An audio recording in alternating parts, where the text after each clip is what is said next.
IBN 7 बना तीसरा सबसे ज्यादा देखा जाने वाला हिंदी न्यूज चैनल। IBN 7 हौसला है।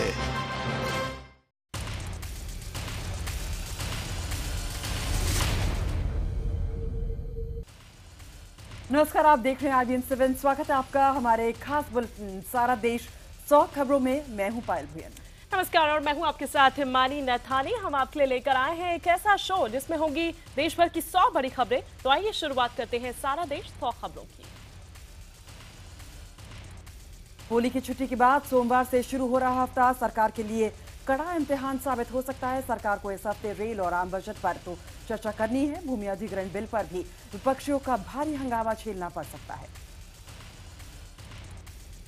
इस हफ्ते भूमि अधिग्रहण बिल पर सदन में चर्चा होनी है। सरकार भूमि अधिग्रहण बिल पर विपक्ष को राजी करने की कोशिश में जुटी हुई है, लेकिन सहमति नहीं बनने पर सरकार संयुक्त सत्र के खिलाफ इस पर भी विचार यहां पर कर सकती है। संयुक्त पत्र लाने से पहले सरकार को बिल पर राज्यसभा में वोटिंग कराना जरूरी होगा और राज्यपाल से राज्यसभा से पारित होने के बाद भी सरकार संयुक्त पत्र के विकल्प का इस्तेमाल कर पाएगी। जम्मू कश्मीर सरकार के अलगाववादी नेता मसरत आलम को रिहाई देने पर भी विरोधी सरकार को घेरने की कोशिश करेंगे। वहीं राज्यसभा में माइंस और मिनरल बिल के अलावा मोटर व्हीकल बिल को भी चर्चा के लिए रखा गया है। अलगाववादी नेता मसरत आलम की रिहाई के मामले में केंद्रीय गृह मंत्रालय ने जम्मू कश्मीर सरकार को नोटिस भेजा है। केंद्र ने कट्टरपंथी नेता मसरत आलम को रिहा किए जाने पर रिपोर्ट मांगी है। आपको बता दें कि अलगाववादी नेता मसरत आलम की रिहाई को लेकर हंगामा खड़ा हो गया है, जिसके बाद केंद्र सरकार ने यह कदम उठाया। मसरत आलम जम्मू कश्मीर में पत्थरबाजी की घटनाओं को लेकर जेल में बंद था। जम्मू कश्मीर में पीडीपी के साथ सरकार बनाने वाली बीजेपी भी अलगाववादी नेता मसरत आलम की रिहाई का विरोध कर रही है। इस मुद्दे पर बीजेपी के मंत्री और विधायकों ने एक बैठक भी की। बैठक में पीडीपी सरकार के फैसले को लेकर नाराजगी जताई गई। बीजेपी नेताओं का यह कहना है कि गठबंधन चलाना दोनों दलों की जिम्मेदारी है। पार्टी के मुताबिक सरकार की तरफ से यह फैसला बिना उनकी जानकारी के लिया गया है। उधर पीडीपी का यह कहना है कि मसरत की रिहाई का फैसला सामूहिक निर्णय के बाद लिया गया।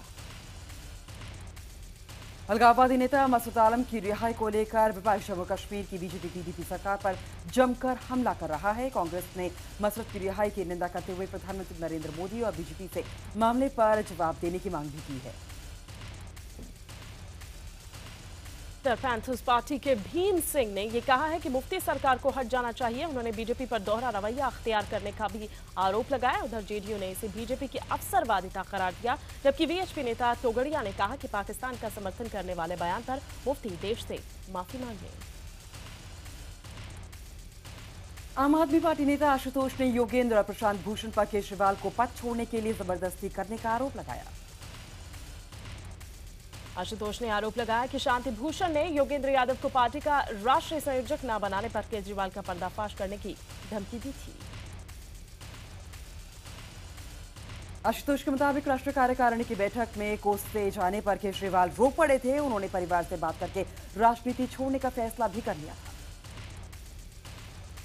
आम आदमी पार्टी नेता संजय सिंह ने यह कहा कि जब उनकी पार्टी दिल्ली विधानसभा चुनाव में बीजेपी को हराने में जुटी हुई थी तो पार्टी के ही कुछ लोग हमें ही हराने में लगे हुए थे। आम आदमी पार्टी की राष्ट्रीय कार्यकारिणी के सदस्य नवीन जयहिंद ने मयंक गांधी पर हमला करते हुए कहा है कि योगेंद्र और प्रशांत भूषण को हटाए जाने का आपत्ति उन्होंने पार्टी की बैठक में क्यों नहीं उठाई। नवीन जयहिंद ने योगेंद्र यादव और प्रशांत भूषण को महत्वाकांक्षी करार दिया। हरियाणा में योगेंद्र यादव की प्रभारी की जिम्मेदारी होने पर नवीन जयहिंद ने कहा कि राष्ट्रीय कार्यकारिणी की बैठक में हरियाणा के बारे में निर्णय लिया जाएगा। प्रधानमंत्री नरेंद्र मोदी ने अपने आगामी विदेशी दौरे पर ट्वीट किया है। प्रधानमंत्री ने लिखा है कि वो सेशल्स, मॉरिशस और श्रीलंका की यात्रा के दौरान आपसी संबंध को मजबूत बनाने की कोशिश करेंगे। प्रधानमंत्री नरेंद्र मोदी 11 और 12 मार्च को मॉरिशस जाएंगे, जहां वो नेशनल असेंबली को संबोधित करेंगे। इसके साथ ही 12 मार्च को मॉरिशस का नेशनल डे भी मनाएंगे। श्रीलंका में भी संसद को संबोधित करने के साथ साथ उसके बाद जाफना का दौरा भी करेंगे। दिल्ली में केंद्रीय मंत्री जितेंद्र सिंह के बेटे के रिसेप्शन में प्रधानमंत्री नरेंद्र मोदी ने शिरकत की और वर वधू को आशीर्वाद दिया। प्रधानमंत्री के अलावा जम्मू कश्मीर के राज्यपाल एनएन वोरा, गृह मंत्री राजनाथ सिंह समेत तमाम राजनीतिक दिग्गज रिसेप्शन में शामिल हुए। व्यापम घोटाले में आरोपी मध्य प्रदेश के राज्यपाल राम नरेश यादव की अर्जी पर आज सुनवाई है। हाईकोर्ट में राज्यपाल के खिलाफ दायर एफआईआर को रद्द करने की याचिका में घोटाले की जांच कर रही एसटीएफ पर सवालिया निशान खड़े किए गए हैं। याचिका में कहा गया है कि एसटीएफ के पास एक्सेल शीट 2013 से ही है, लेकिन उस पर के आधार पर 16 महीने बाद राज्यपाल के खिलाफ की गई एफआईआर एसटीएफ के दबाव में होने का साबित करती है। ऑस्ट्रेलिया की सिडनी में 41 साल की भारतीय महिला की चाकू घोंपकर हत्या कर दी गई। भारतीय महिला प्रभा अरुण कुमार की हत्या पर विदेश मंत्री सुषमा स्वराज ने गहरा दुख जताया है। सुषमा ने ट्वीट कर कहा है कि भारतीय दूतावास इस मामले में परिवार को हर संभव मदद देगा। पश्चिम बंगाल और केंद्र के बीच देख रहे टकराव के बीच आज ममता बनर्जी नरेंद्र मोदी से मुलाकात करेंगे। माना यह जा रहा है कि ममता कर्ज से घिरे राज्य के लिए केंद्र की मदद मांगी। राज्य के ऊपर लगभग 2 लाख करोड़ रुपए का भारी कर्ज है। प्रधानमंत्री मोदी से मुलाकात के वक्त ममता बनर्जी के साथ उनका 35 सदस्यीय प्रतिनिधिमंडल भी शामिल होगा। इसके अलावा ममता के साथ उनके वित्त मंत्री अमित मित्रा और मुख्य सचिव संजय मित्रा भी मौजूद होंगे। एनसीपी नेता जितेंद्र अहवार को जान से मारने की धमकी भरी एक चिट्ठी मिली है। मुमकालवा इलाके के विधायक जितेंद्र के मुताबिक चिट्ठी लिखने वाले ने खुद को नाथुराम गोडसे के विचारक का समर्थक बताया है। पुलिस ने अज्ञात लोगों के खिलाफ मामला दर्ज कर लिया है और जांच में जुटी हुई है। बिहार के पूर्व मुख्यमंत्री जीतन राम मांझी अपने समर्थकों के साथ आज पटना के गांधी मैदान में उपवास करेंगे। नीतीश सरकार ने मांझी के लिए 34 फैसले रद्द कर दिए। कानपुर में कांग्रेस से निष्कासित नेता हाजी शमीदुल हक ने अपने निष्कासन के खिलाफ पोस्टर लगाकर धरना दिया। पोस्टर में राहुल गांधी पर निशाना साधा गया है। उनके मुताबिक राहुल गांधी में मेच्योरिटी नहीं, अहंकार है। हाजी शमीम उल हक ने यह कहा है कि वो कांग्रेस के नोटिस का जवाब देंगे। उन्होंने ये भी कहा कि राहुल गांधी ने अघोषित तरीके से जब से कमान संभाली है तब से कांग्रेस लगातार हार रही है। भूमि अधिग्रहण विधेयक के विरोध में सेवाग्राम से दिल्ली तक की पदयात्रा करने के लिए सामाजिक कार्यकर्ता अन्ना हजारे वर्धा पहुंच गए हैं। अपना पदयात्रा को लेकर अन्ना हजारे आज किसान संगठन से मुलाकात भी करेंगे। पहाड़ों की बर्फबारी ने उत्तर भारत में एक बार फिर से ठंड को बढ़ा दिया है। इस वजह से जम्मू श्रीनगर राष्ट्रीय राजमार्ग को बंद कर दिया गया। मौसम विभाग के मुताबिक आज भी जम्मू कश्मीर में बारिश और बर्फबारी हो सकती है। हिमाचल के कुल्लू और डलहौजी में भी बर्फबारी से फसलों को काफी नुकसान हुआ है। उत्तराखंड में आज 1 से 8वीं तक के स्कूल बंद रहेंगे। इधर सत्यम घोटाले में हैदराबाद की स्पेशल अदालत 9 मार्च को अपना फैसला यानी कि आज अब ये फैसला सुना सकती है। 6 साल तक चली अदालती कार्रवाई के दौरान 200 से भी ज्यादा गवाह और 3000 से ज्यादा दस्तावेजों की जांच की गई। कॉर्पोरेट क्षेत्र के इस बड़े घोटाले का पर्दाफाश जनवरी 2009 में किया गया था। सत्यम कंप्यूटर्स के संस्थापक रामलिंगम राजू पर कंपनी के खाते में छेड़छाड़ का आरोप है। महिलाओं के सामाजिक आर्थिक सशक्तिकरण के मामले में भारत एशिया प्रशांत क्षेत्र के 16 देशों में सबसे निचले पायदान पर है। मास्टरकार्ड की ओर से जारी रिपोर्ट में ये बातें कही गई हैं। रिपोर्ट में यह भी कहा गया है कि कारोबार क्षेत्र कारोबार पर महिला का जो हक है और राजनीतिक भागीदारी के मामले में भी महिलाएं पीछे हैं। लैंगिक समानता की कसौटी पर भी भारत बांग्लादेश और श्रीलंका जैसे देशों से पीछे है। भारत खुद के उपग्रह नेविगेशन प्रणाली के करीब पहुंच चुका है। आज इसरो IRNSS के चौथे उपग्रह IRNSS-1D का प्रक्षेपण करेगा। इससे पहले भारत अब तक 3 क्षेत्र नेविगेशन सैटेलाइट प्रक्षेपित कर चुका है। हर उपग्रह पर 150 करोड़ रुपए खर्च होंगे और PSLV X1 वर्जन रॉकेट की कीमत करीब 130 करोड़ रुपए है। वरिष्ठ पत्रकार और आउटलुक के संस्थापक संपादक विनोद मेहता का 73 की उम्र में दिल्ली में निधन हो गया। वो काफी समय से बीमार चल रहे थे। उनके निधन से पत्रकारिता जगत में शोक का माहौल है। प्रधानमंत्री नरेंद्र मोदी, कांग्रेस अध्यक्ष सोनिया गांधी समेत कई हस्तियों ने उन्हें श्रद्धांजलि दी। छत्तीसगढ़ की सभी ग्राम पंचायत को केंद्र सरकार की योजना के तहत इंटरनेट उपलब्ध कराया जा रहा है, जिसके जरिए पंचायतें केंद्र और राज्य सरकार से योजनाओं के बारे में जानकारी के लिए सीधे संवाद स्थापित कर पाएंगी। इस योजना को 2 चरणों में पूरा किया जाएगा। पहले चरण में दुर्ग जिले के पाटन ब्लॉक को इसके लिए चुना गया है। दुर्ग के अलावा बालोद जिले के बालोद, बेतेराम और नवगढ़, कबीरधाम जिले के सरहदपुर, लाहौर और राजनांदगांव जिले के मानपुर ब्लॉक को चुना गया है।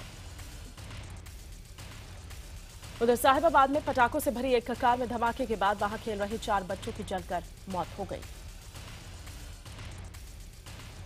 उत्तर प्रदेश के कुशीनगर में एक कंटेनर और कार में हुई टक्कर के बाद कार में आग लग गई। एक कार सवार की मौत हो गई, जबकि 2 लोग बुरी तरीके से झुलस गए। खबर है कि देवरिया में तैनात रेल कर्मचारी सतीश सिंह की कार को कंटेनर ने पीछे से टक्कर मार दी थी। जब संजीव और सतीश तो कार से निकलने में कामयाब रहे, लेकिन मुकेश कार में ही जिंदा जल गया। संत कबीरनगर में 1 दर्जन युवकों को तेज रफ्तार से आ रही गाड़ी ने रौंद दिया। हादसे में 6 लोग गंभीर रूप से घायल हो गए। उधर राजकोट में एक शोरूम मालिक ने शोरूम के उद्घाटन समारोह के लिए करीब आधा किलोमीटर के रास्ते को बंद करवा दिया, जिससे लोगों को खासी परेशानी का सामना करना पड़ा। छत्तीसगढ़ के कोरिया जिले के गांव बैरागी में होली के दिन जानवर की अनोखी रेस की जाती है। रेस में खरगोश, केकड़ा, मुर्गा और गिलहरी की दौड़ देखने के लिए लोगों की भीड़ उमड़ती है। जानवरों की रेस से पहले आयोजित एक प्रतियोगिता में पुरुष मुर्गा छोड़ते हैं और महिलाएं उन्हें पकड़ने की कोशिश करती हैं। पटना में एक प्लाईवुड के गोदाम में भीषण आग लग गई। आग इतनी भयानक थी कि दमकल की कई गाड़ियां उसे काफी मशक्कत के बाद काबू में कर पाई। झारखंड के बेरमो इलाके में एक तेज रफ्तार कार ने एक बच्चे को अपनी चपेट में ले लिया, जिसके बाद कार चालक ने भागने की कोशिश की, लेकिन गाड़ी अनियंत्रित होकर पुल से टकराकर पलट गई। बिहार के सीतामढ़ी के पास निर्माणाधीन सड़क पर एक बस पलट गई। दुर्घटना में करीब 18 लोग घायल हो गए। अमेठी पोलो कप के फाइनल में आर्मी की केवलरी 61 टीम ने एक्शन पोलो की टीम को हरा दिया। ये टूर्नामेंट चैरिटी के लिए कराया जाता है, जिससे देश के गरीब बच्चों को पढ़ाने में मदद की जाती है।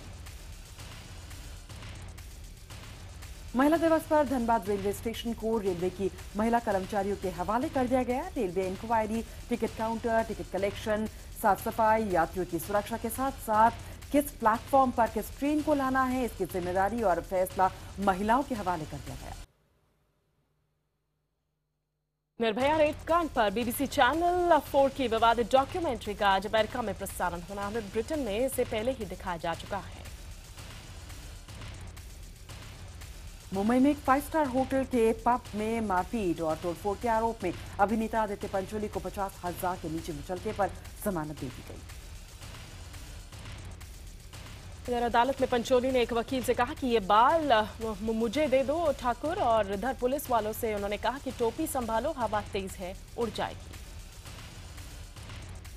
पुलिस वाले की फायरिंग का एक वीडियो वायरल होने के बाद आरोपी को गिरफ्तार कर लिया गया है। वीडियो 28 जनवरी का है।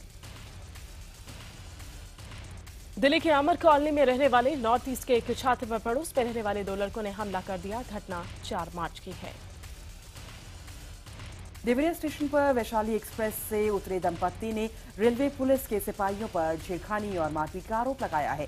खून से लथपथ युवा दंपत्ति का आरोप है कि सीट को लेकर झगड़ा हुआ, जिस पर सिपाही ने अपने साथियों के साथ उन्हें मारा और छेड़छाड़ भी की। इधर राजस्थान के बीकानेर के नोखा में पुलिस ने क्रिकेट सट्टेबाजों के खिलाफ बड़ी कार्रवाई करते हुए 300 चोरियों को गिरफ्तार किया। इनसे 3 लैपटॉप्स, 35 मोबाइल फोन्स, एक एलईडी टीवी, एक Tata sky dish, 32 line device box और करीब 3 करोड़ का हिसाब किताब बरामद किया गया है। राजस्थान के चूरू जिले में एक महिला को जिंदा जलाकर उसकी हत्या कर दी गई। महिला के कत्ल का आरोप उसके देवर पर लगा है। 7% तक जली महिला का इलाज पहले चूरू में चला, बाद में तबीयत बिगड़ने पर उसे बीकानेर भेज दिया गया, लेकिन उसने वहां पहुंचते ही दम तोड़ दिया। जयपुर में जमीन के पट्टों को कई लोगों को बेचने वाले भूमाफिया को पुलिस ने गिरफ्तार कर लिया है। उधर जालोर में रेप पीड़ित महिला का इलाज अब भी चल रहा है। आरोपियों की गिरफ्तारी की मांग को लेकर महिला का परिवार धरने पर बैठा हुआ है। महिला ने अपने ससुर समेत 3 लोगों पर बलात्कार का आरोप लगाया है। लखीमपुर खीरी में जहरीली गुड़ खाने से 7 बच्चे बेहोश हो गए। कुछ लोगों ने बंदरों को मारने के लिए गुड़ में जहर मिलाया था। हापुड़ में एक महिला के पति से एक शख्स ने उधार लिया था। पति की गैर मौजूदगी में वो शख्स पहुंचा और बलात्कार करने की कोशिश की और विरोध करने पर उसे गोली मारकर उसका कत्ल कर दिया। कानपुर के बिठूर इलाके में एक ठेकेदार बीते 1 हफ्ते से गायब है। परिजनों का आरोप है कि उसका अपहरण हुआ है, लेकिन पुलिस कोई कार्रवाई नहीं कर रही है। राहुल गांधी के संसदीय क्षेत्र अमेठी में कांग्रेसी नेता के बेटे की बदमाशों ने निर्मम पिटाई के बाद गोली मारकर उसकी हत्या कर दी। गोरखपुर के नारी निकेतन में एक नाबालिग लड़की की रहस्यमय ढंग से मौत हो गई। लड़की गर्भवती थी और मौत की वजह आध्यात्मिक बताया जा रहा है। नाबालिग की मौत पर परिजनों का आरोप है कि डॉक्टर की जांच में लड़की सामान्य थी, तो वो नारी निकेतन में गर्भवती आखिर कैसे हो गई। बलिया के नगरा में एक मासूम बच्चे के साथ बलात्कार का मामला सामने आया है। लड़की पास पड़ोस के बच्चों के साथ खेल रही थी, तभी एक युवक उसे बहलाकर खेत में ले गया और उसका बलात्कार कर दिया।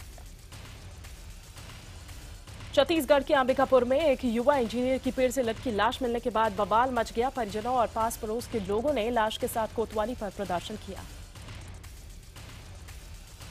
छत्तीसगढ़ के बेकुंठपुर में 2 माह से लापता एक महिला की लाश गड्ढे से बरामद की गई है। उधर बिहार के दानापुर में एक शख्स को अपने ही अपहरण की फर्जी साजिश रचने के आरोप में गिरफ्तार किया गया है। आरोपी एक लड़की से प्रेम करता था। जब उसने उसे छोड़ दिया तो उसके पिता को फंसाने के लिए फर्जी अपहरण की साजिश रची। पटना के प्रतापपुर इलाके में बदमाशों ने एक युवक की गोली मारकर हत्या कर दी। पुलिस के मुताबिक युवक के दोस्त उसे घर से बुलाकर बड़ा बगीचा ले गए थे और उन्होंने ही उसका कत्ल कर दिया। बिहार के कटिहार जिले में पुलिस और आपूर्ति विभाग की संयुक्त टीम ने छापा मारकर कालाबाजारी के लिए ले जाए जा रहे 240 बोरे चावल जब्त कर लिए हैं। कालाबाजारी करने वाले गरीबों के लिए आए चावल को नई बोरी में भरकर बेचा जाता था।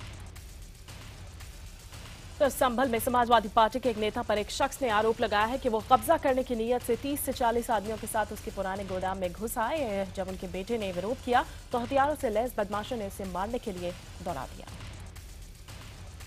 उत्तर प्रदेश की बहराइच के जिले में एक कैदी ने पीसा शीशा पीकर आत्महत्या करने की नाकाम कोशिश की।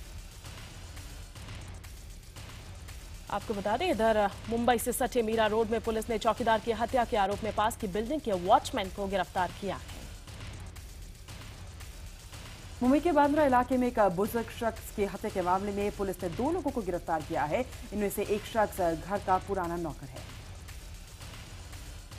इधर बरेली में छेड़छाड़ का विरोध करने पर सिरफिरे आशिक ने मिट्टी का तेल डालकर युवती को जिंदा जलाने की कोशिश की। घटना के बाद से पीड़िता की हालत काफी नाजुक बनी हुई है। लुधियाना में 21 साल की युवती के साथ चलती कार में गैंगरेप का सनसनीखेज मामला सामने आया है। पीड़ित के मुताबिक 3 लोगों ने उसके साथ चलती कार में रेप किया। इधर ग्रेटर नोएडा की दादरी में एक और महिला का शव झली हालत में मिला और शरीर पर कपड़े नहीं थे। कुछ दूरी पर एक बच्चे का भी शव मिला है। 1 महीने में इसी इलाके में 8 महिलाओं के इसी तरह से शव मिल चुके हैं।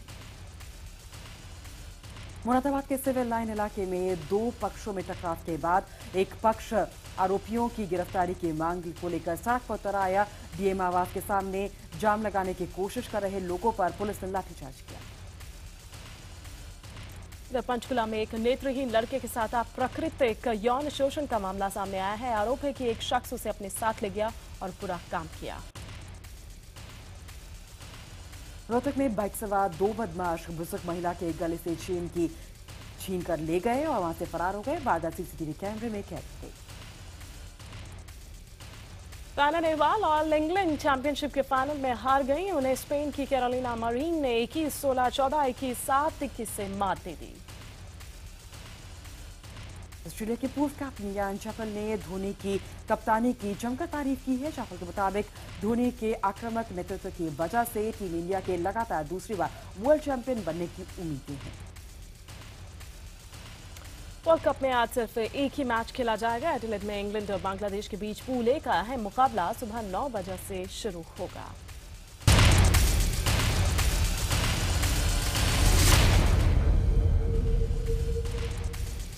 मल्लिका शेरावत अब इंदिरा गांधी पर बनने वाली फिल्म में इंदिरा गांधी का किरदार निभाना चाहती है। सोनम कपूर को आखिरकार अस्पताल से छुट्टी मिल ही गई। एक फिल्म की शूटिंग के दौरान उन्हें स्वाइन फ्लू हो गया था। सुधीर मिश्रा की फिल्म और देवदास में शेक्सपियर की भी झलक दिखाई दी।